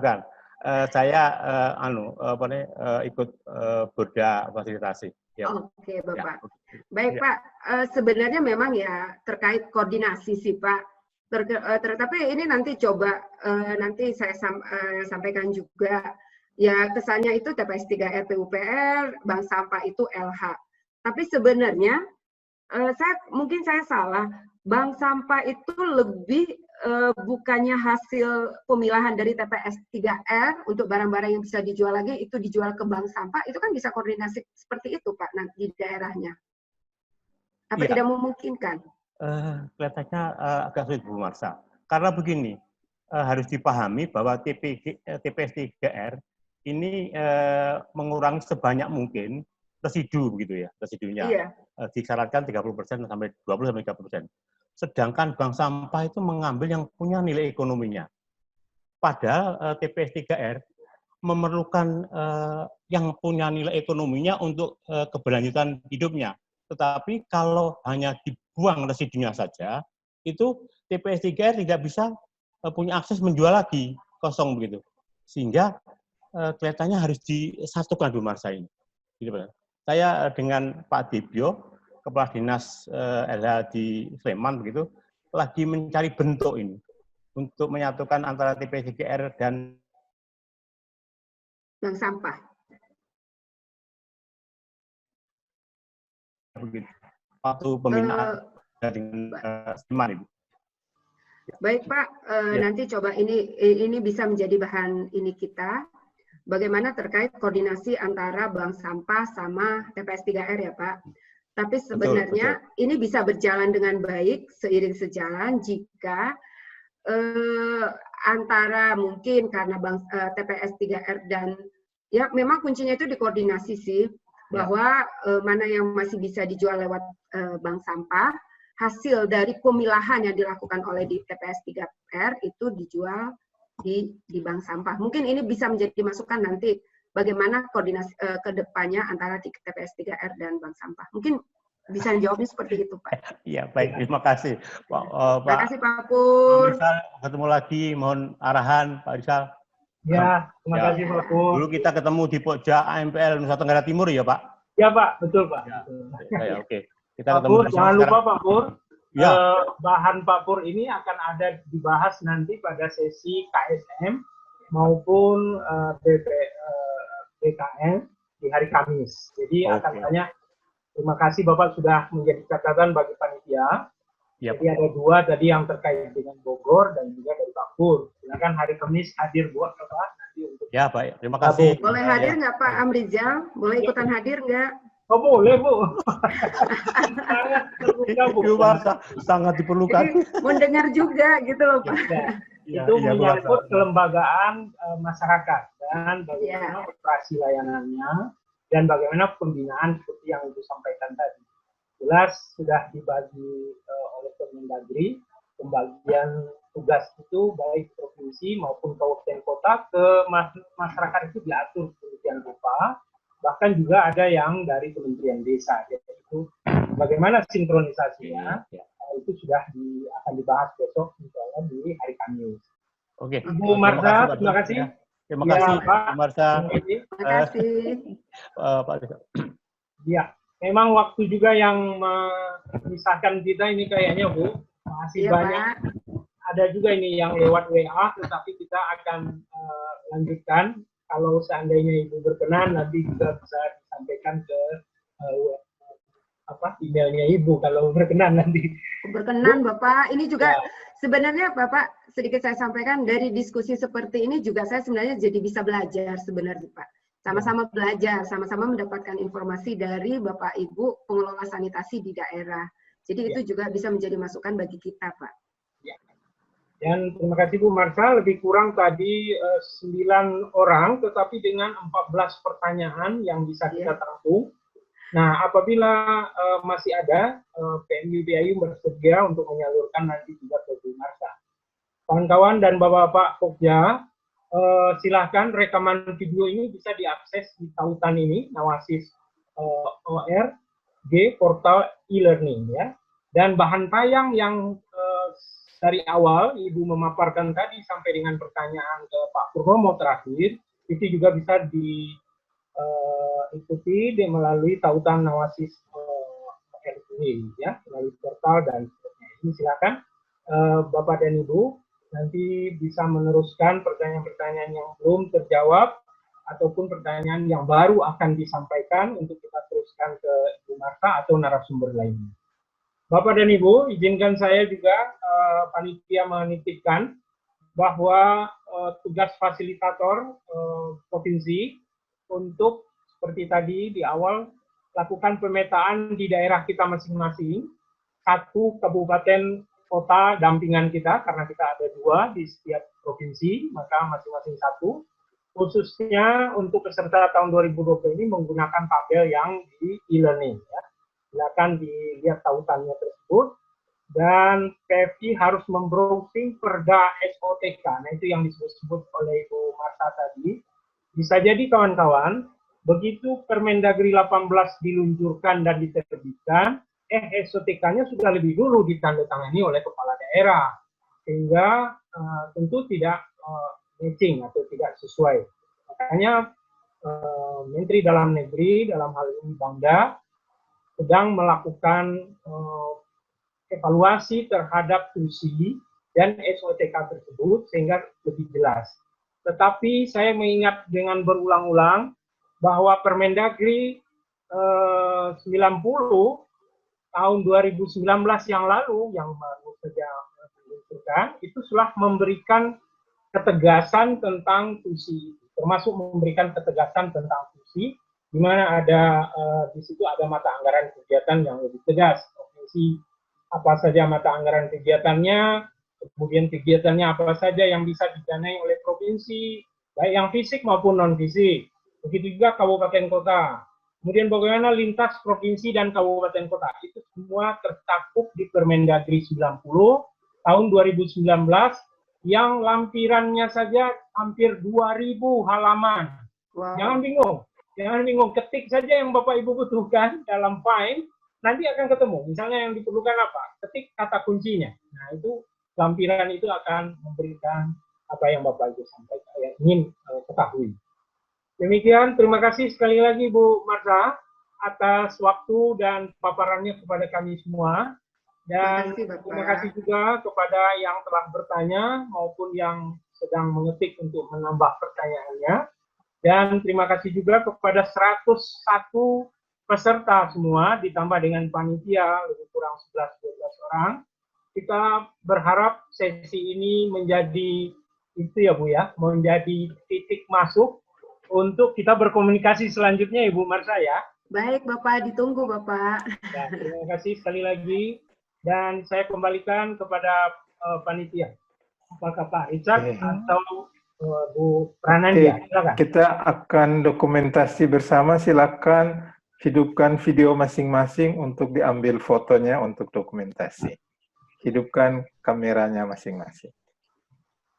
Silakan dihidupkan Bapak dan Ibu kameranya. Tahan ya Bapak Ibu karena banyak ini. 1, 2. Ya, tunggu, tahan dulu. 1, 2. Sekali lagi ya Bapak Ibu. 1, 2. Ya, terima kasih Bapak Ibu. Oke, terima kasih. Selamat Terima kasih Pak Arja, makasih Pak Arja. teman-teman. Terima kasih Bapak Ibu. Sampai ketemu Terima lagi. kasih. Dadah. Terima kasih semuanya. Semuanya.